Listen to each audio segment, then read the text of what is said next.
Normally we do Community Tuesday on Tuesday night, but we're doing it on a special Thursday evening to bring you updates about our course acquisition progress, specifically some questions we have about Scotland and an opportunity that's come up there. To follow along, to interact, of course, you can always raise your hand and come up on stage, but we have established the podium channel just below the clubhouse, the main clubhouse channel, that you can add your live commentary, ask questions, communicate about what's going on stage if you have a little bit of stage fright. So feel free to chime in there at any time. Thank you for everybody who submitted your questions earlier in the day. Really appreciate it. And we are excited to kick this off. Yeah, so let's get everybody up here on stage. There's Jim. How's it going today, Jim? Going great, Coop. How are you, buddy? Good. Sorry about the calendar conflict there a little earlier, but we're really stoked to be talking about the golf course here today. I Yeah. know you, Bez, and C Bruce have some big updates for us. So with that being said, I will kick it over to you. Yeah. Thanks, Coop. So this is Adam's and Chris's show tonight, but I'm excited about having this update simply because it's really good for everybody in the community to understand the process of going out and finding a golf course. Right now, in terms of like the golf course ecosystem, because we've really spent the last 12 months becoming experts in this space. It's still very much a seller's market. And what's most important to us is for our community to get a place that is exceptional to play, that we can buy, and if we so choose, renovate with a top architect to make into some place that's like wildly special and notable and different and exactly what we want as a group, really put our fingerprints on it. And then also to make it into a sustainable business, right? So we can go out and buy a golf course today or tomorrow. We could have done it the first week after the mint, but the golf courses we could buy weren't necessarily anything that we would want as a group. And so we put in just an enormous amount of time and effort and man hours with the core team, with our starter team, and then also with our partners like Kemper and a handful of others to really try to find the best result for what we're all trying to accomplish. So, anyway, really excited for us to bring you through what these processes look like, the thinking we have to this point, and really get feedback on how all of you are interested in having us move forward. And one thing I do want to mention is that all of the golf courses that we're looking at today, because as Bez and Chris will talk about, we have 25 plus golf courses in conversation and various stages of due diligence right now. Anything we do in Scotland does not affect anything we do in the United States. That is an opportunistic chance for us to own a links course at a very, very, very good price. Someplace that we could have as an international hub for all of our European members and then also for all of our US members to go and visit. But I just want to make that clear that anything we do in Scotland, because this place is pretty cool, would not threaten what we could do in the United States. I think we have an opportunity to own a bunch of special courses in the future as a group. So with that, I'm going to kick it to Baz. I'm going to kick it to Chris, and they can kind of bring you through the process that we've been going through over the last 12 months, the idea of some of the places we've looked at, some of the places we're looking at now, and then also international versus domestic. Cool. Thanks, Jim. And yeah, that point was definitely one that I was going to emphasize and related to a couple questions that we got in the podium question channel. I think the one that Tungsten asked was the very first one, which is, how does this affect U.S. horse pursuit? Which, in short, it doesn't. So anyway, I was thinking we would just do a quick overview call, maybe even like historical look back on the last 12 months, and share some numbers, share some some actual course names that we've spent time on, that we've visited, and walk everyone through where we're at. And ultimately, we want this to be very interactive. For those of you who were, and we appreciate all of the upfront questions, and we're all gonna go through and address all of those. But for those of you who were and have been sort of OG LinksDAO holders, even pre-mint, you might remember some of the calls that Judas and Jim and others really organized at the beginning of this whole thing, which were almost just Q&A sessions. So please don't hesitate to raise your hand or post it in the Discord chat if you don't want to talk live. So anyway, without further ado, at this point we have evaluated over 90 courses in the last 12 months. And for us, an evaluation means it was sent to us by a broker. We sourced it ourselves directly. It came to us from another source that could be Kemper, who's not technically a broker, or it could have come from Endeavor, or we could have just found it ourselves being listed for sale. And an evaluation means that at the top of funnel, we did basic diligence to understand the condition of the course, the scale of the course, whether in terms of number of rounds that they're doing, the ongoing condition of what the course looks like now and how much work would be involved in it, which is a function of a number of factors, most notably when it was built in the first place and if it has been renovated or updated at all, particularly on the irrigation systems front. And then obviously, geographic location is critical to how we think about leaning in on something. We've now been to 9 sites, I believe, might be 10, or about to be 10 sites, with someone from the Links team, or a very close associate of the Links team to be able to get there and provide feedback and information on the property itself. And these have ranged from, I'll call turnkey, ready to go courses, to things that need tons and tons of work, to even something that is a course that's currently lying fallow and would need a sort of a rebuild. It wouldn't be completely from scratch because the mowing lines are roughly there and you can see where greens and tees are, but it's effectively a rebuild, not like a net new build. As Jim mentioned, we've got about 25 courses that we would consider under active, we call quote unquote under review in our deal funnel. Within that, there's I think 6 or 7 that we would call under very active diligence. So we're reviewing financials, we're reviewing all the maintenance equipment they have available as part of the sale. We've signed confidentiality agreements to be able to review more detailed information that the broker can provide us, or the seller and owner of the course themselves. At this point, we've put in, I'll call formal offers to 2 courses. One, which we are prepared to tell you what it was rebuffed by the owner. He got cold feet at the last minute and decided he didn't want to sell. It's a course called the River Club. It's about 12 minutes from Augusta National.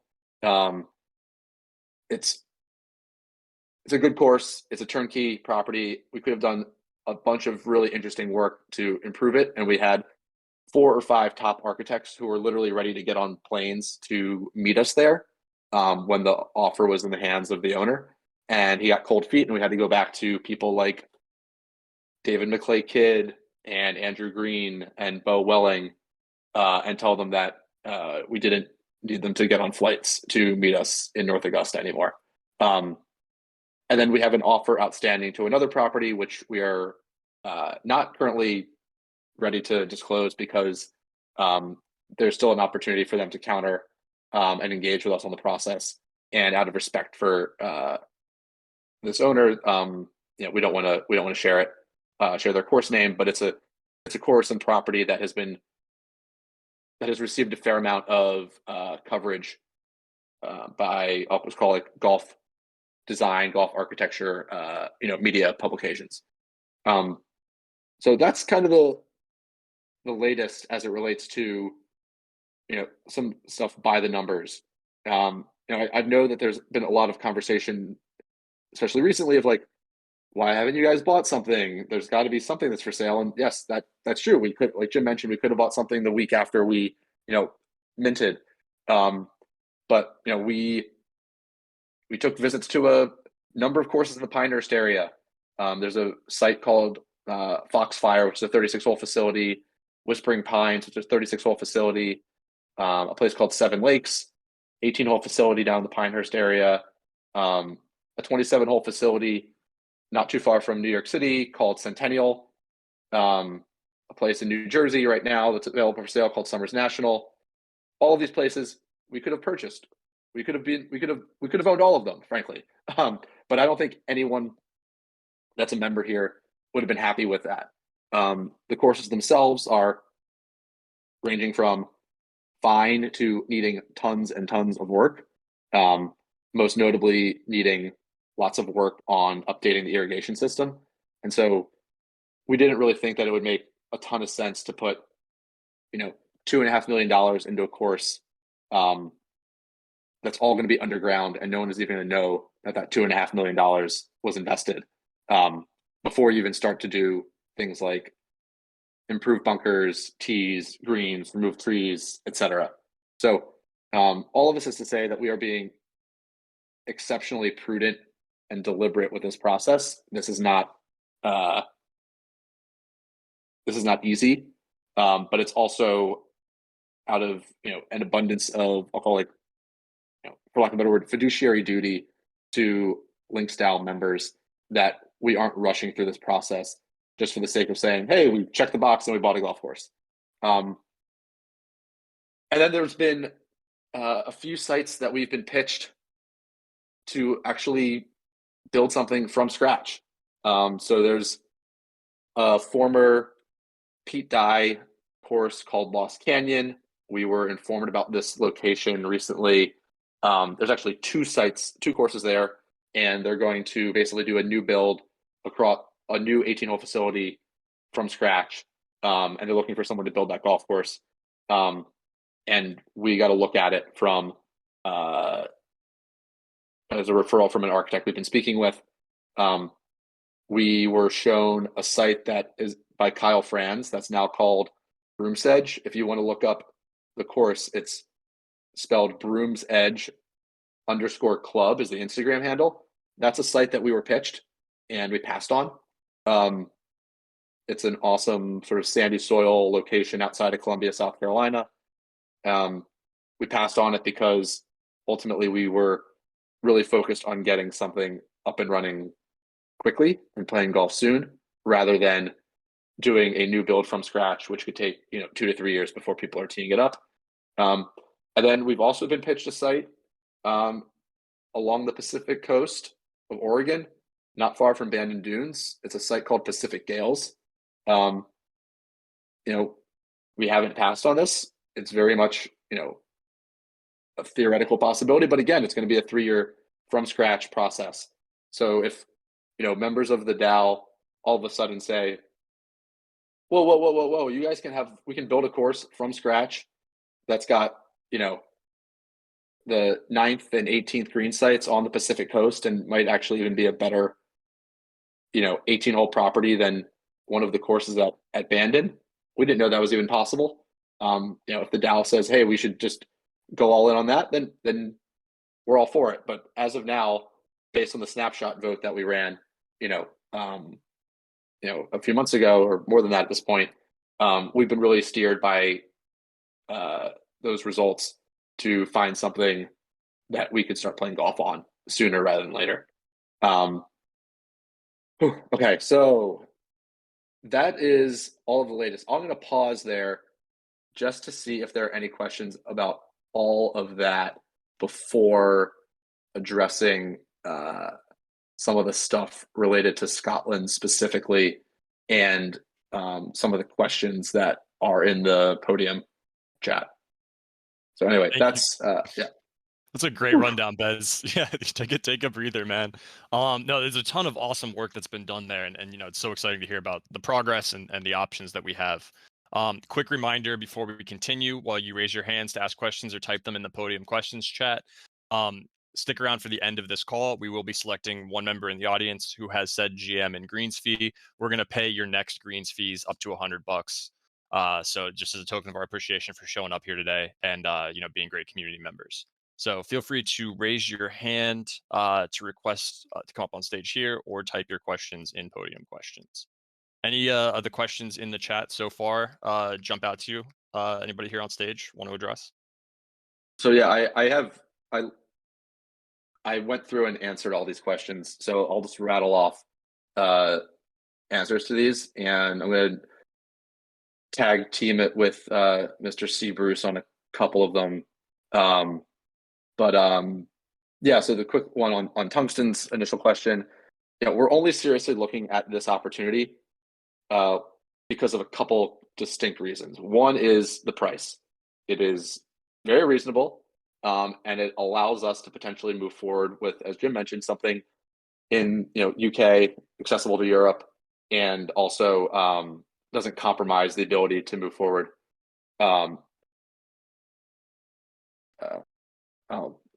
Move forward on a US course.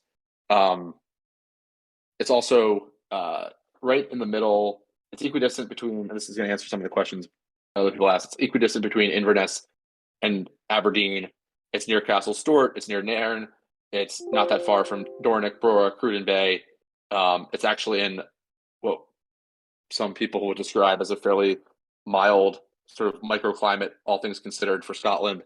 And so location-wise, it's actually a pretty phenomenal site. Coop, do you want to post I don't know if it got posted, the drone video of the property? Sending it right now. Let's so go. Give people an idea of the site. Styrofoam. We haven't surveyed members yet, but it's certainly something we can do as it relates to interest and level of engagement here. For posting this times question, the answer to that, it's simply a member in terms of like revenue and ability to be profitable. It's a matter of how many members opt in the form of initiation and dues, plus the ability to sell local memberships, plus the ability for us to generate revenue from daily fee play. Ultimately, we wouldn't be able to, we expect to have fewer people convert as members from the NFT holders to, if the course is in Scotland versus, picking South Carolina, but ultimately opting in to be a member as an NFT holder, and this is answer a question later on, gives you access to the entire network of courses. It doesn't mean that you're only a member. It doesn't mean that you are only a member for that one course. So that's the other, and that's for Genesis, NFT holders. So choosing to be a member at, if you don't decide you want to opt into the UK one, that's fine. But ultimately, your NFT gets you access to all of the courses in the network. To ZXG.ETH's question, I kind of answered this a little bit above in terms of location and accessibility. There's actually direct flights from Boston Logan to Aberdeen on British Air. I'm sure that's not the only direct flight from the US, but that's one that I happen to come across. They're also, the location is a few hours from Edinburgh, so and a few hours from Glasgow. So it's not, in some ways, it's not all that different in terms of remoteness for Bandon, frankly, which is a few hours from Eugene and a few hours from Portland, or about 30 minutes from the North Bend airport. To Ash Grew's question, this is where I might want to tag in C. Bruce on some answers, but NFT holders get access to all the courses. I can't speak at this point to specifics, but we've spoken with UK lawyers about what it would entail for us to actually acquire this thing.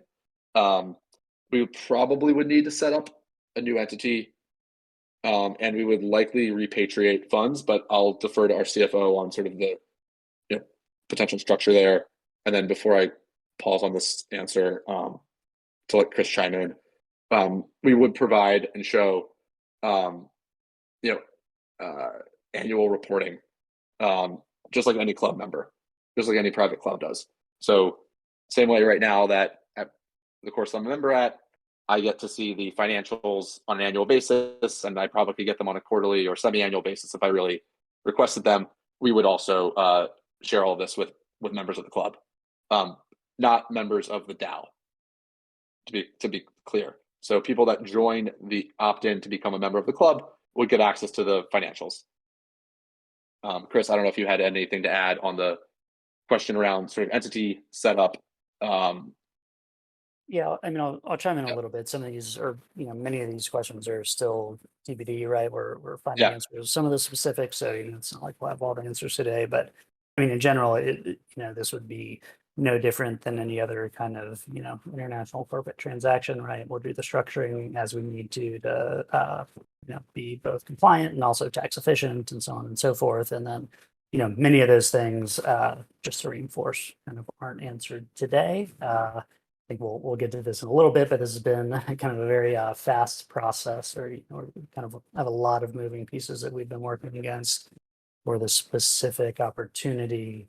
But the other thing, I guess, to reinforce is I don't think it has an impact on the DAO per se, right? Like however the kind of legal or entity structuring is, and so on, that should be kind of won't have any impact on a member, and their ability to play the course, be able to steer the course, everything else that we're talking about here. So I kind of consider most of that back end decisions that really shouldn't have too much impact on the experience.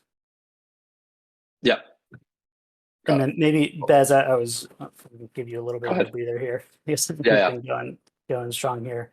But I just caught a couple of other questions in the chat while you were talking. I think one of them that's come up just to kind of reinforce the speed point here. So a couple of people are asking, well, why are we doing this now? Why is the focus focus number one being on the US site? So maybe I'll speak to that, and you kind of spoke to it at the beginning, but just to kind of reinforce well, first point is this doesn't kind of affect the process that we're undergoing in the US. As mentioned some numbers up front, still have over 20 courses that we're kind of actively evaluating in the US at this current moment, and we're kind of still pushing forward full force on that. But to answer the first part of the question, the reason we're looking at this now is it's both a this potential deal is on a tight time frame, right? It's on the market now, and there is a very specified closing date. So if we do want to act on it, we have to act fast. So that's why why we're considering it with such or being so earnest about the consideration right now. And that's why it's kind of popped up even in in addition to the US evaluations, right? I mean, this wasn't something we were actively kind of digging for, but it came on the market. We became aware of it, and seems to have a lot of pros to it, as we've discussed. As Pez went through previously. Yeah, so I'll just say, like, as Chris mentioned, I'm just looking at a couple of his questions. We're not viewing this as mutually exclusive with locking down a site in the US first. In fact, like I said, we're looking at 25 options right now. 96% of them are in the United States. This is just something that kind of, it's publicly listed. So to say it fell in our lap would be not accurate. But it also just came up, and it was worth, we felt like it was worth pursuing without compromising the ability to pursue something in the US simultaneously. I mean, how far from St. Andrews? I don't know the exact answer, but you could just plug in Spey Bay and St. Andrews and find that out. I think it's probably like 3.5 or 4 hours. About 3 hours. Okay, cool. Did you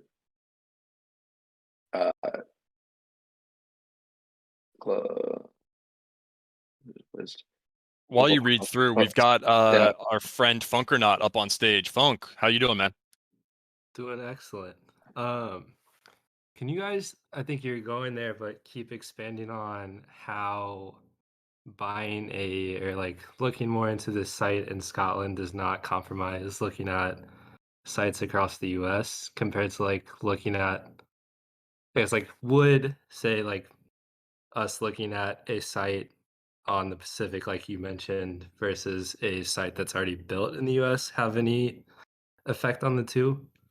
Does that make sense? You mean in terms of timing or cost? Both, I suppose.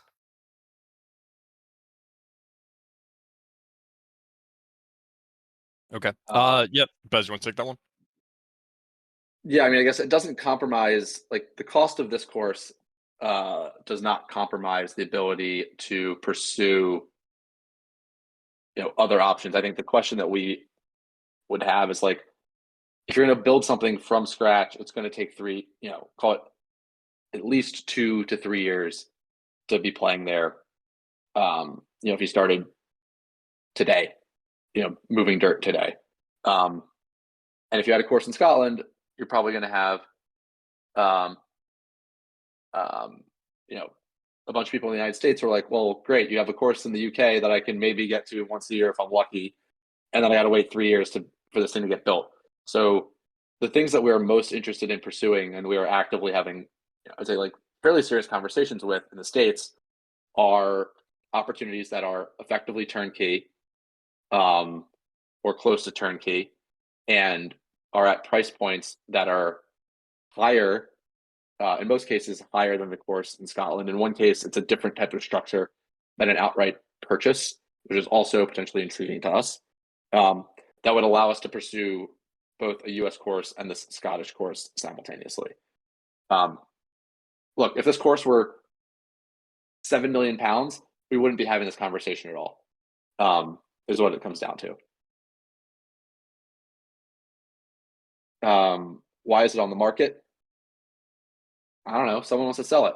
It's not clear to us that there's an adverse selection or some sort of like adverse bias issue here for why it's on the market. We're also looking at another course in the United States that's listed for, a very reasonable price, that was designed by a notable architect, that's in fairly good condition, and the family just wants to sell it. It's profitable. It's thrown off cash each of the last 3 years, or 4 years, and they just are tired of owning a golf course.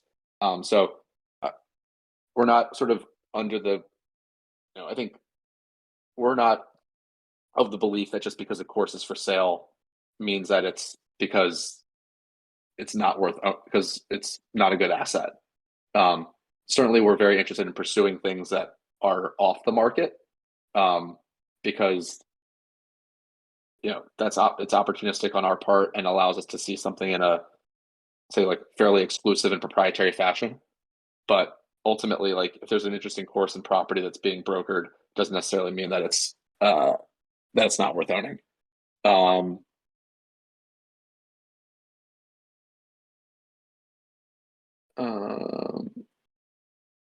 Have we put consideration towards annual maintenance on the coastline course versus parkland course? I mean, yes, we have. Also, a Scottish links course has a significantly lower maintenance budget than, probably than a Scottish parkland course, and certainly a US based course.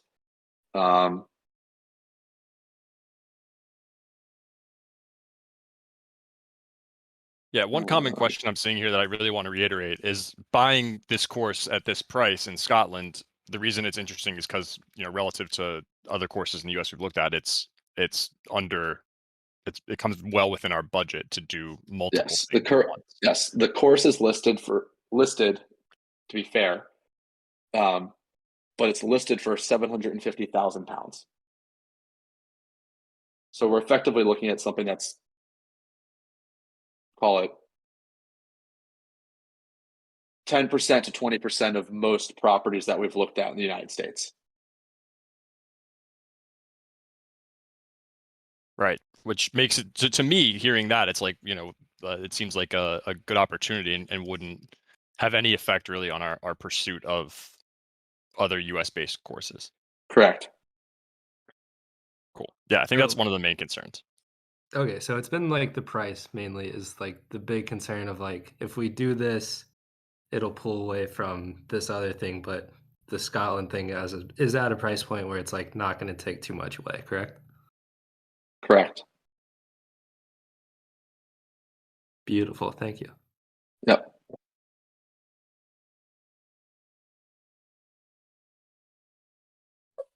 And guys, I also want to just mention one thing with the Scotland opportunity, as it was just mentioned by Bez. It's about 20% on average in terms of the course cost in Scotland.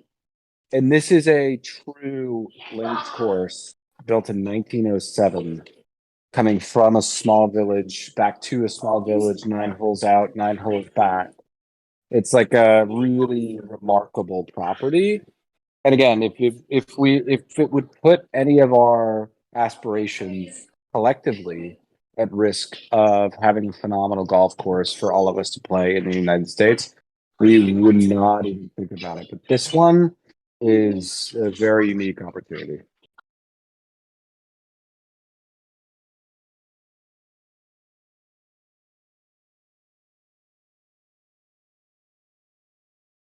Oh, excellent. Yeah, Caddyshack, welcome up to the stage. How you doing? Hi, everybody.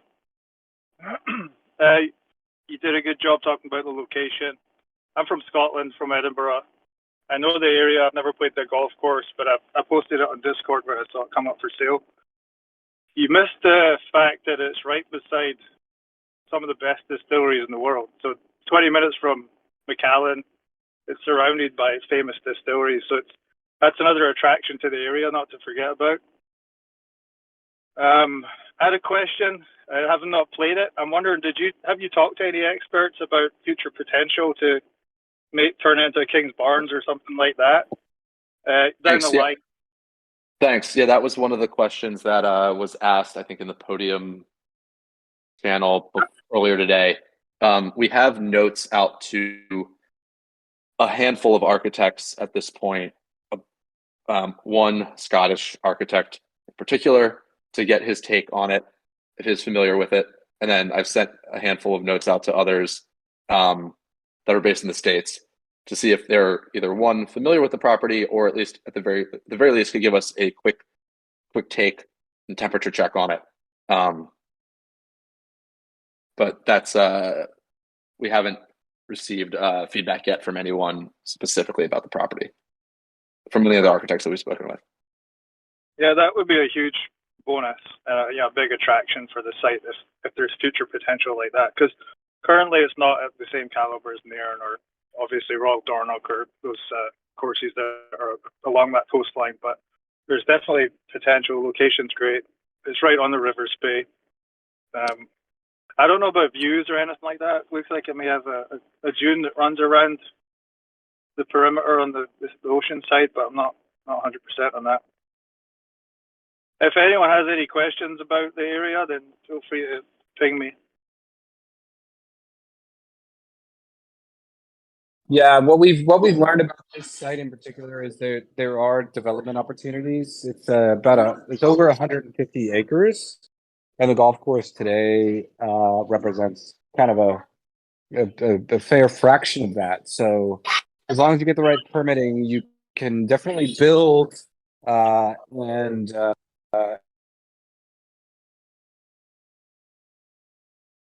Yeah, to Jim's point, there was previously a permit in place that didn't end up going through to build 21 home sites on this adjacent campgrounds.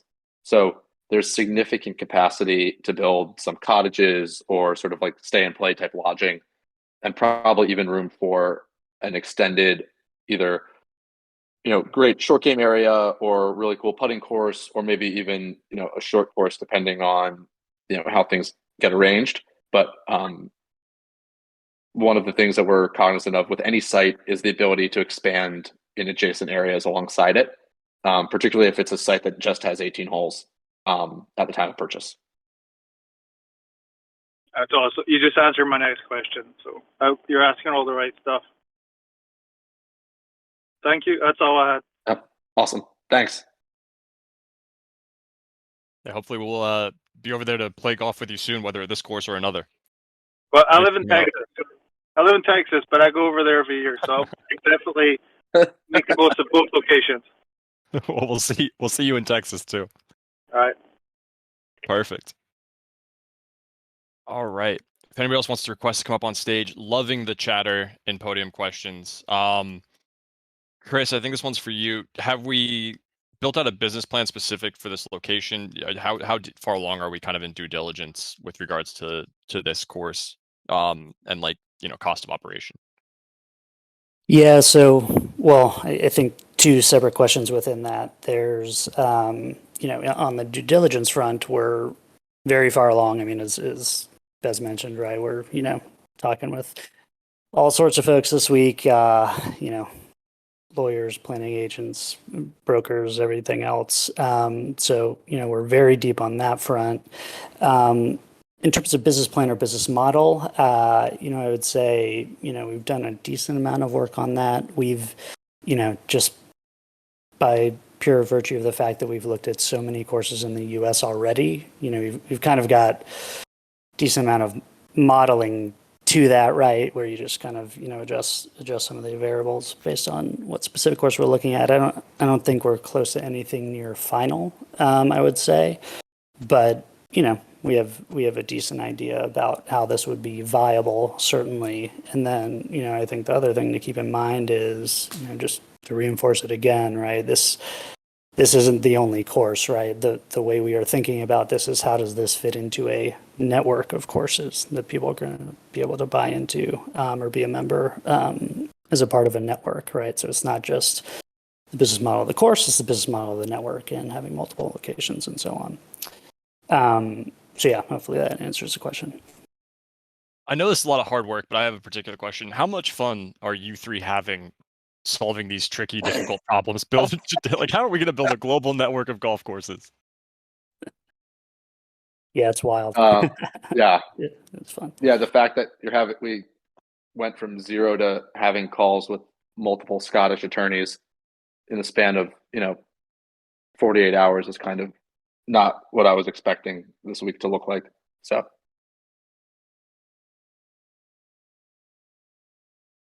And Coop, I would say, so theoretically, it's a fun process, right? I mean, building for this community and finding really special sites for this community, that part is super fun.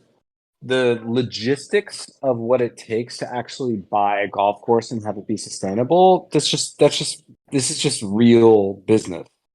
And the important thing that we're always focused on is not just YOLOing this thing, right? Like having it be sustainable and having it have a business model so we can have a place that everybody enjoys, not just for the next year, but for decades to come, for us and for our kids. And so, that part isn't necessarily fun, but it's super important to, I think, what all of us want to accomplish. Absolutely. Yeah. I mean, thoughtfulness is something that this team is excellent at, for sure. there was one question here from Finnegan. We addressed the business model piece, but managing, we've spoken to Kemper about this. It's possible that Kemper could manage it. Even though I think almost every course that they have is in the US. We haven't ruled out the possibility of them being the management company for this property.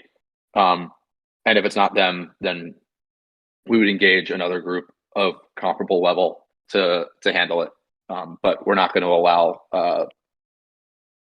we're not going to handle management in a, to use Jim's words, YOLO fashion either. We're going to be doing this with a proper management company that has operated these things, hundreds of times.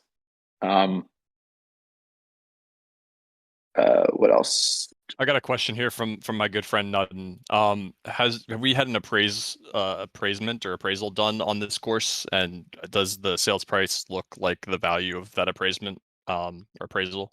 We haven't after- done an appraisal of the property. No,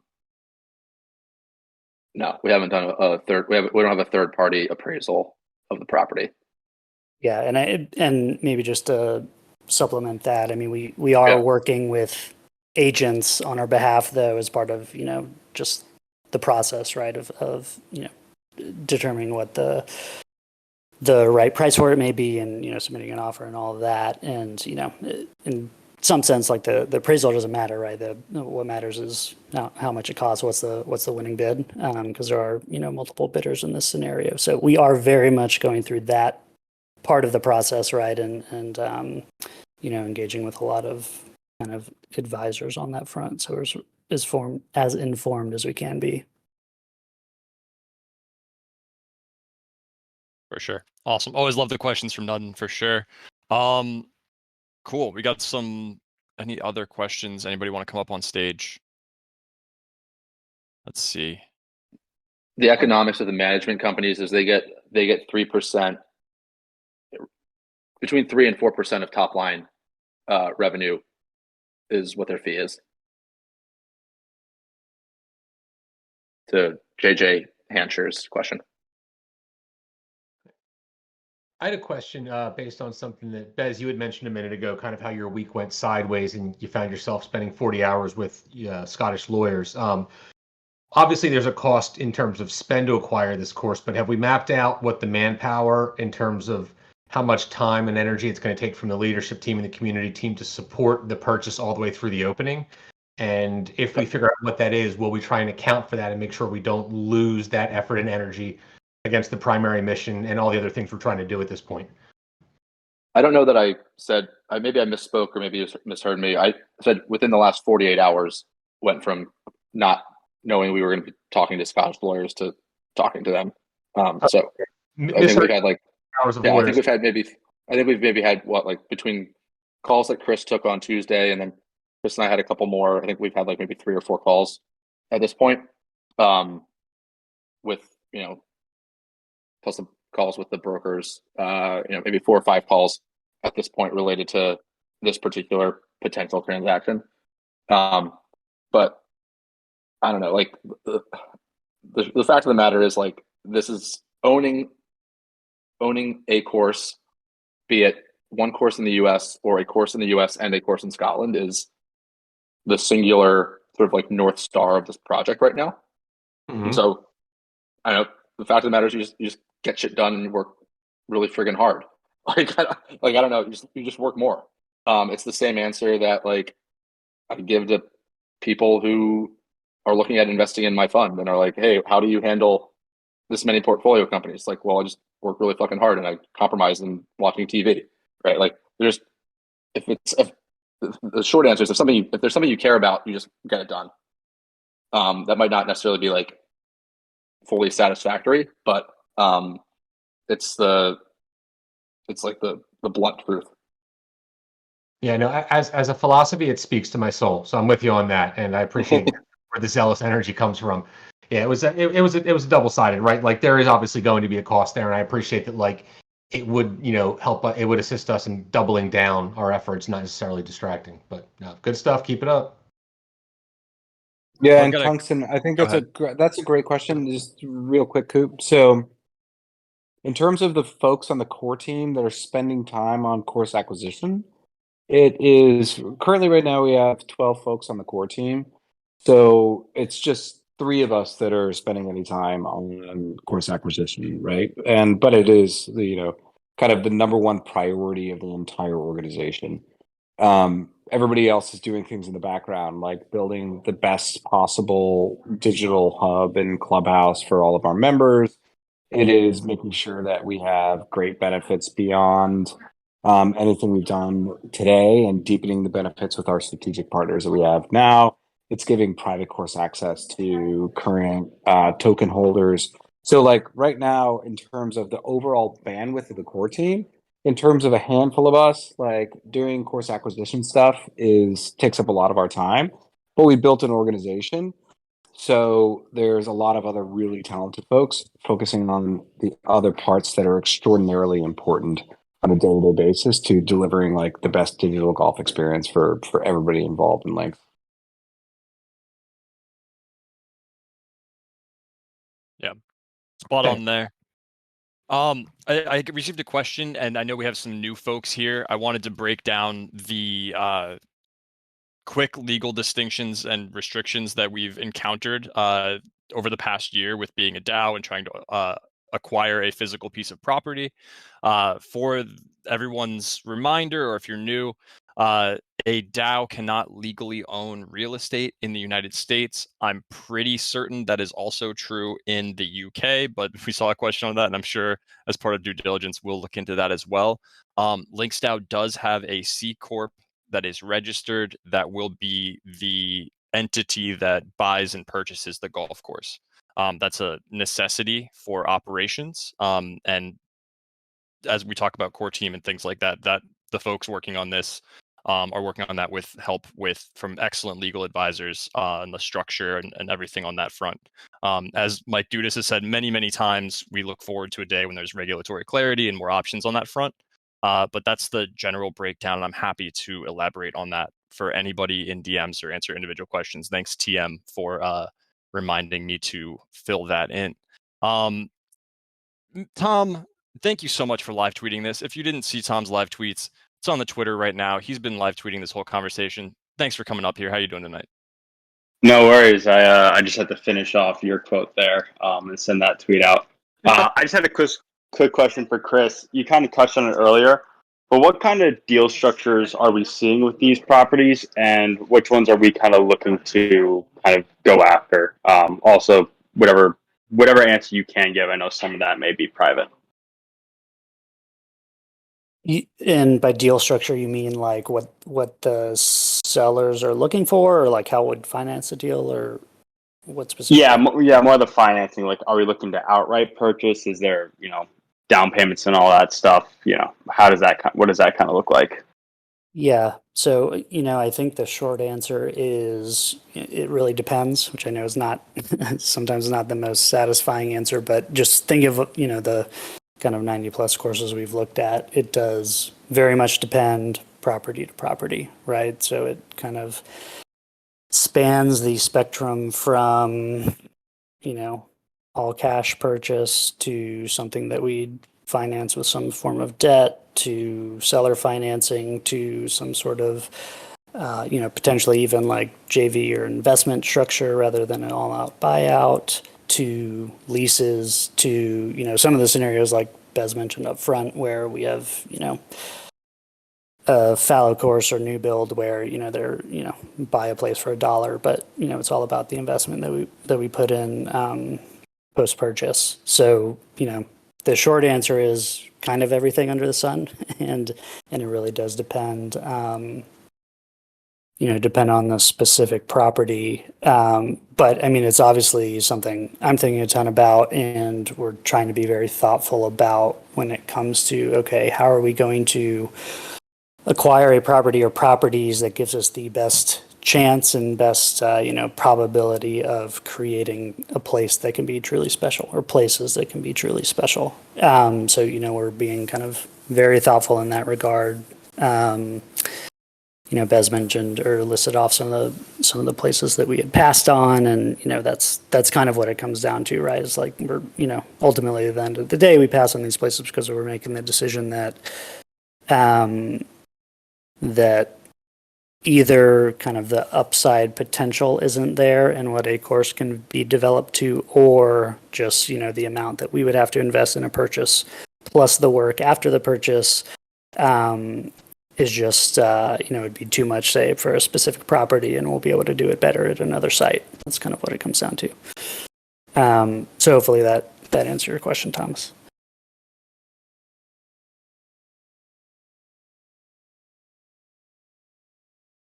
Yes, it did. Thank you.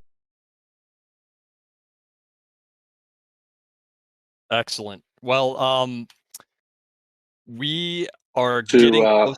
Oh, go ahead. To Brian's question, yeah, this doesn't compromise the existing offer in the Southeast. Though that being said, like that deal is far from closed. at this point, we've made an offer. They've gotten a little skittish. It's up to them to come back to us with a counter. So if that deal were, close to a done deal, we wouldn't have 25 other things in the pipeline right now that we're actively pursuing.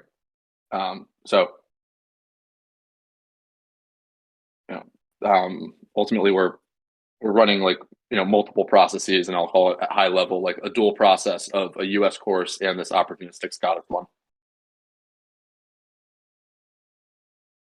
So to clarify on another question, are the reasons that we passed on some of these US courses present at the Scotland one, or does it meet all of our criteria and it's also just 90% cheaper? I would say, sorry, I'm eating dinner here. I would say that the Scottish course does not have anywhere near as many of the flaws and reasons why we passed on the other courses. A lot of the reason we passed on some of the other courses were there was nothing distinct or special or unique about them. It was just a golf course. And I don't know, who the hell just wants to buy a random public golf course that has nothing unique or distinct or special about it and still requires a shitload of, money to make it, compelling and interesting to people.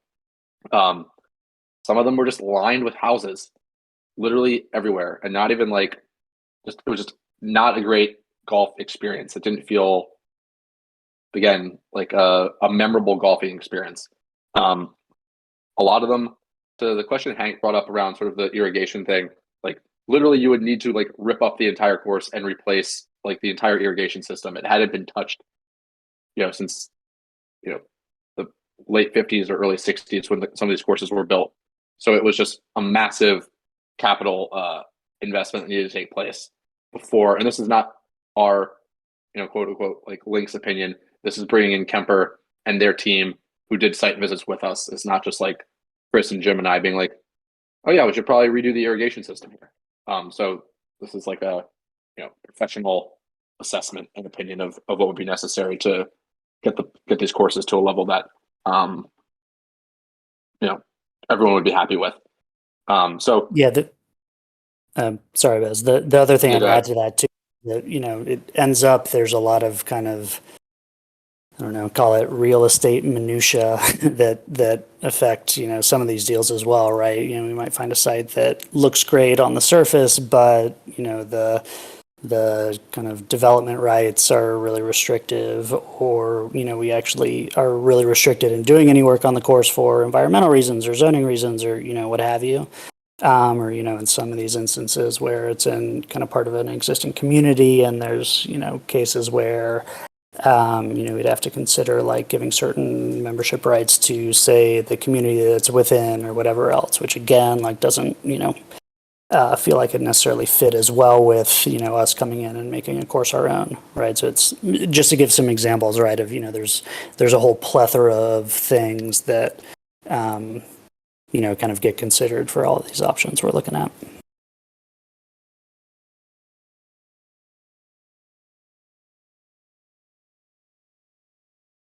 Excellent stuff. I think there's a opportunity here. I know our saying forever has been, we're going to buy a golf course, wag back. I think, this sounds like there's an opportunity to wag back 2 courses this year, which could be really, really exciting and cool. So I'm definitely open to this idea. I'm loving all the feedback from the community. Let's keep it going. We'll discuss doing a poll. I know there's some discussion as well around doing a vote as well. We're going to continue talking about it and making sure that everybody has as much information as possible. For those of you who are here tonight and participating and asking questions, coming on stage, I can't thank you enough. Your input is what makes LinksDAO what LinksDAO is. And to that end, we have drawn the winner for the free greens fees.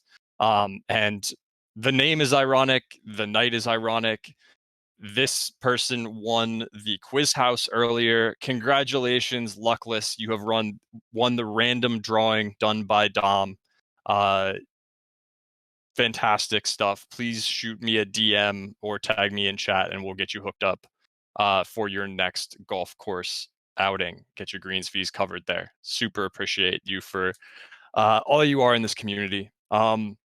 Anything else up here on stage that we want to cover synchronously here?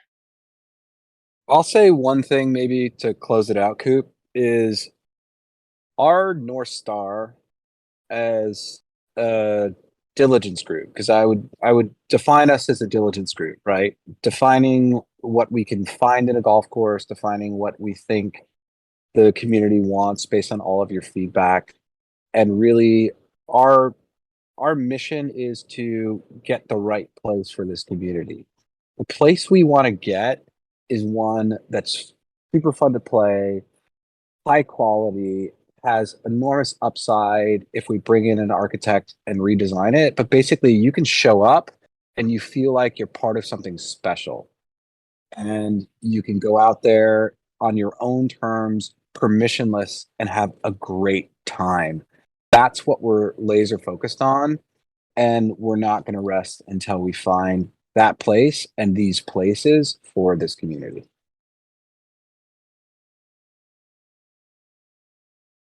Spot on there. Thank you all so much for coming out this evening. Really appreciate it. Thanks so much to Steve Bruce, Bez, Jim for all your hard work on this front and bringing this opportunity to the community. We are stoked to dive deeper.